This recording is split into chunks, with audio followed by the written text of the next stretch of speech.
오늘부터는 민수기가 시작됩니다. 이제 오늘은 이제 민수기의 개론 성격으로 잠깐 말씀을 한번 생각해 보려고 합니다.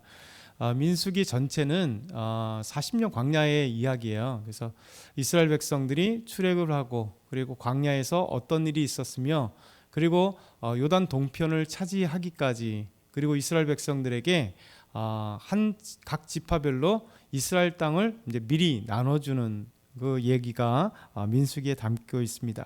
그리고 민수기에는 1장과 26장에 두 번의 이스라엘 백성들의 전체 계수를 해요. 몇 명인지를 숫자를 셉니다. 그래서 우리나라 성경에 보면 민수기의 이름을 민수기, 백성민자의 숫자, 그리고 기록할, 그래서 백성의 숫자를 기록한 책이라고 이렇게 이름을 붙였어요. 그러니까 우리나라 번역이 그렇게 된 거죠. 그래서 백성의 숫자를 세는 책. 그러니까 영어 성경도 똑같은 이름을 갖고 있습니다. Book of Numbers. 그러니까 숫자를 세는 책이에요. 숫자의 책이죠. 그런데 히브리 성경에는 이름이 좀 달라요. 그래서 히브리 성경은 이제 본문 그대로 안에 요 내용 안에 있는 것이 여호와께서 신의 광야 회막에서 모세에게 말씀하셨는데 여기서 광야에서라는 히브리어 단어가 곧 이 민수기의 이름이에요. 그래서 광야에서 벤 미드바르라는 배는 히브리어로 안에서, 미드마르는 데저트, 그러니까 사막이죠, 사막. 그래서 사막 안에서, 광야 안에서, 이것이 이제 히브리어 명칭입니다. 대 미드바르. 그래서 이스라엘은 이제 새로운 환경이 시작된 거예요. 왜냐하면 430년 동안 이스라엘 백성들은 광야가 아닌 이제 이집트, 애굽에서 살고 있었거든요. 근데 애굽에서 살다가 이제 하나님의 은혜와 모세의 역사를 통해서 하나님이 10가지 기적을 베푸셔서 애굽에 10가지 재앙을 베풀어 주신 거죠. 그래서 하나님의 놀라운 권능과 힘을 보여주시고 이제 이스라엘 백성들을 하나님의 계획에 따라 야곱과 그의 가족들이 애굽에 내려갔고 하나님께서 고센 땅에 살게 하심으로 이제 강건하게 그들을 지켜주시고 그리고 수많은 후손들이 태어나고 그리고 난 뒤에 하나님의 계획하신 때에 따라 이것은 사실 창세기 15장에 나오는 아브라함에게 약속하셨던 그 약속의 성취가 이루어지는 거예요. 그래서 모세와 함께 이스라엘 백성들이 애굽에서 나오는, 그래서 애굽에서 나왔다 해서 출애굽이라고 합니다. 출애굽하고 난 다음에 이스라엘 백성들이 새로운 환경에 맞닥뜨린 때가 바로 광야에서 시작됩니다. 이스라엘 백성들 430년 동안 살면서 애굽에서 살면서 애굽의 문화 가운데 살았고 애굽은 이제 많은 신들이 있잖아요. 애굽의 신들, 더더군다나 당시는 애굽은 최고의 문화, 전 세계의 메소포타미아 문명과 함께 애굽의 이 이집트 문명, 나일강 문명, 이 놀라운 문명 가운데 거대한 신전들, 거대한 왕궁과 거대한 건물들과 그리고 강력한 제국, 이집트라고 하는 이 문명 가운데 제국에 살고 있었습니다. 그러니까 이스라엘 백성들은 풍요로운 애굽 땅에서 거대한 제국에서 안전하게 살고 그리고 그들은 고센 땅이라고 하는 풍요로운 지역, 애굽 사람들은 가축을 기르는 건 싫어했기 때문에 조금 그들에게 있어서는 싫어하는 땅이지만 하나님은 요셉을 통하여 고센 땅에 그의 가족이 살도록 하나님께서 말씀하셨어요. 왜냐하면 고센 땅은 나일 삼각주 지역에 있기 때문에 물도 풍부하고 물이 풍부하다는 것은 풀이 많이 난다는 거죠.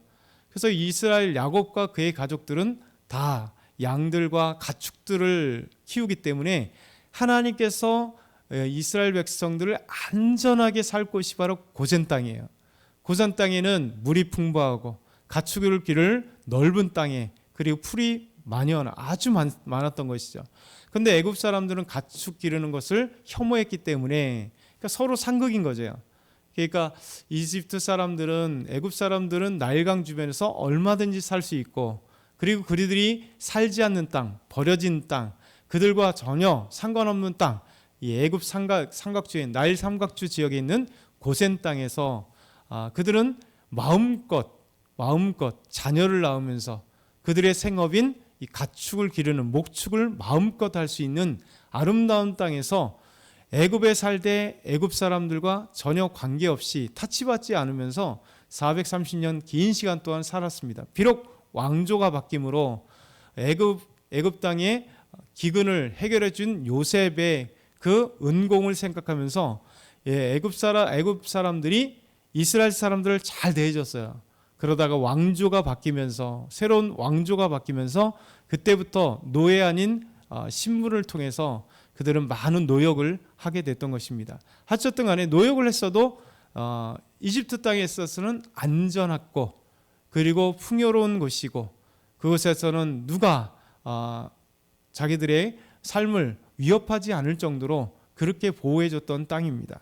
그런데 그 땅에서 또 이집트 신과 이집트 문화 가운데 또 그리고 군사력과 그런 모든 있는 곳에서 있으면서도 이스라엘 백성들은 특이하게도 희미하게나마 그들의 민족의 하나님 여호와 하나님, 아브라함의 하나님이요 이삭의 하나님이요 야곱의 하나님, 자기 조상의 하나님인 여호와 하나님을 믿는 믿음을 변치 않아요.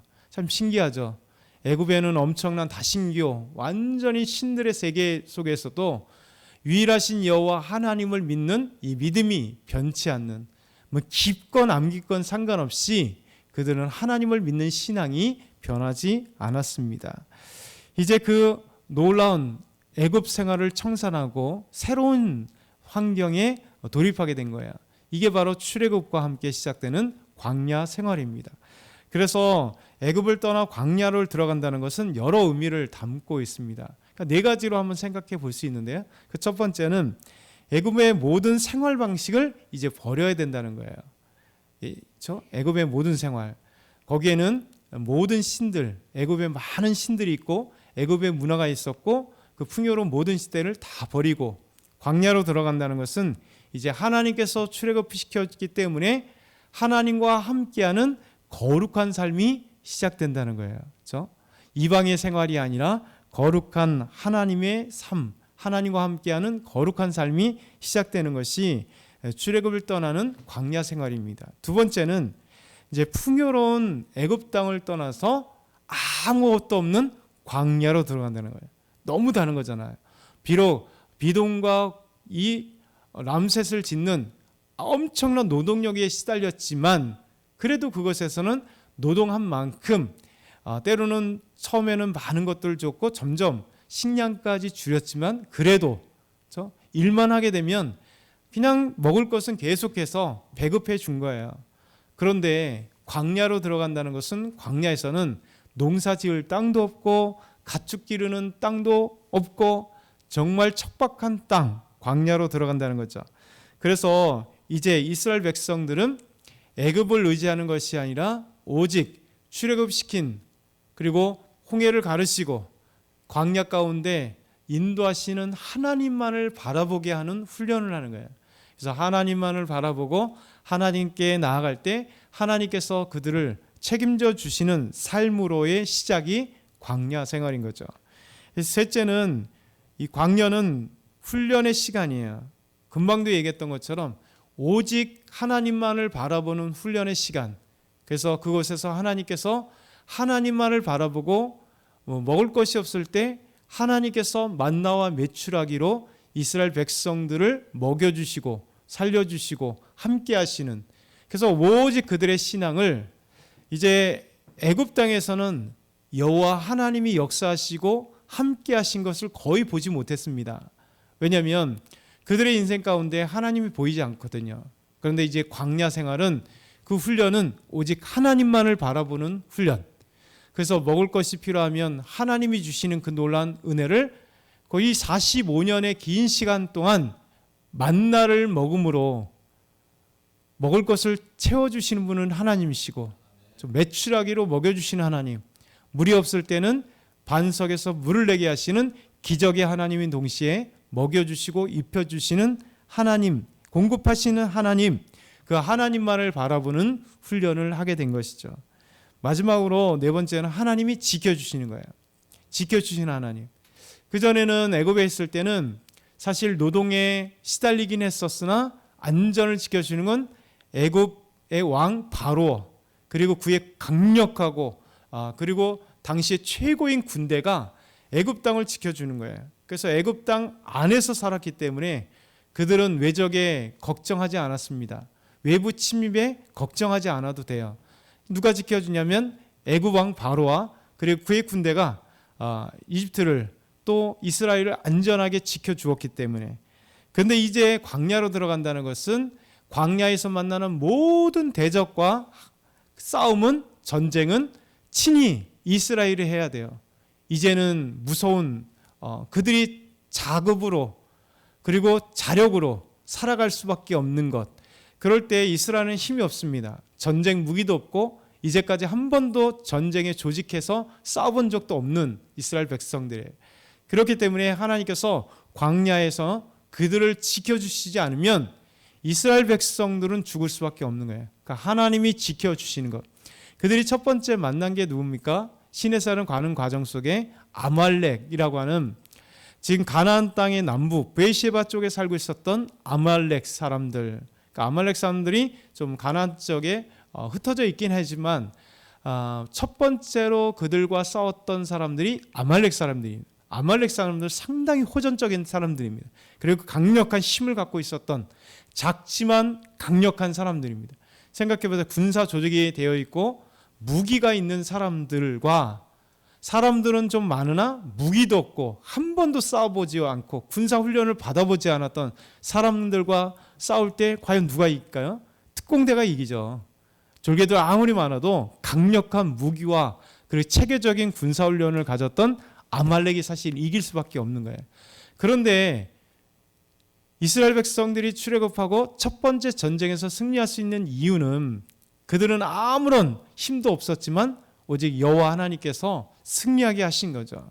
그래서 하나님께서 모세가 손을 들고 하나님을 의지할 때 여호수아와 이스라엘 백성들이 이기는 거, 모세가 손을 내리면, 곧 하나님을 의지하지 못했을 때는 하나님이 역사하지 않은 그것을 통해서 훈련하는 거죠. 오직 하나님만을 바라봐라. 그러면 아무리 너희가 군사력이 부족한다 할지라도 내가 승리하게 하신다. 이 전쟁은 하나님께 속해 있고 전쟁의 군대 장관은 하나님이시다. 이 사실을 훈련시켜 주신 거죠. 그래서 광야에서 우리에게 이런 놀라운 것들을 보여주신 거예요. 그래서 오늘 민수기 1장부터 19장 쭉 1장 자체가 숫자를 세는 얘기인데, 이 숫자는 곧 하나님의 군대를 조직하는 첫 번째 단계입니다. 그래서 광야에서 이제 정말 오합지졸로 살았던 이스라엘 백성들이 이제 군사력을 가지려고 하고, 그리고 그 군사력을 가질 첫 번째는 군사의 숫자잖아요. 이스라엘 백성들이 얼마인가. 그래서 20세 이상으로 전쟁에 나갈 만한 자, 이게 조건이에요. 20세 이상으로 건장한 체력을 갖고 있는 20세 이상으로 전쟁에 나갈 만한 자. 그런데 그냥 무조건 한 것이 아니라 두 번째는 각 지파별로, 그렇죠? 각 지파별로 조직을 하는 거예요. 그리고 그 지파에 장을 한 명씩 뽑고, 그리고 그 지파별로 몇 명인지를 숫자를 세는 것이 오늘 민수기 1장입니다. 그래서 사실 출애굽기 41장에 보면, 41절에 보면 출애굽했을 때 이스라엘의 상황을 하나님이 이렇게 말씀하세요. 430년이 끝나는 그날에 여호와의 군대가 다 애굽 땅에서 나왔은즉. 사실 그들은 군대는 아닙니다. 그런데 이제부터는 광야의 시작은 하나님이 그들의 친히 군대장이 되어주시고, 이제 이스라엘은 하나님의 군대가 되는 거죠. 그래서 하나님이 싸우게 하시는 군대, 그래서 하나님이 없는 군대는 있을 수가 없는 거예요. 그러니까 이스라엘은 하나님의 군대가 되었다. 그래서 1절부터 애굽 자손이, 이스라엘 자손이 애굽 땅에서 나온 후 둘째 달 첫째 날에 하나님께서 광야 회막에서 모세에게 말씀하셔서 이스라엘 백성들을 이제 계수하라. 각 지파별로 그 명수대로 계수해서 이스라엘 중에 20세 이상으로 싸움에 나갈 만한 사람을 그들을 세워라. 그리고 조상들의 우두머리를 세워라. 이것이 하나님의 은혜. 그래서 그 이후에는 각 지파별로 우두머리를 이야기하고 오늘 말씀을 우리에게 전해 주시는 거죠. 오늘 서론격으로 이 말씀을 기억했으면 좋겠어요. 그래서 새로운 환경 속에서 하나님이 그들의 왕이 되시고 군대 대장이 되시고 그리고 보호자가 되고 먹여 살려주시는 책임져 주시는 하나님, 그리고 오직 하나님과 함께하는 삶, 여호와 하나님과 함께하는 거룩한 삶의 시작이 광야다. 그렇기 때문에 광야 생활은 하나님 없이는 결코 생각할 수 없는 은혜의 자리, 비록 아무것도 없는 광야지만 하나님이 채워주신 자리다라는 것을 생각하며 오늘도 이제 민수기의 시작을 알리면서 하나님께 나아간 저와 여러분이 다 되길 소망합니다.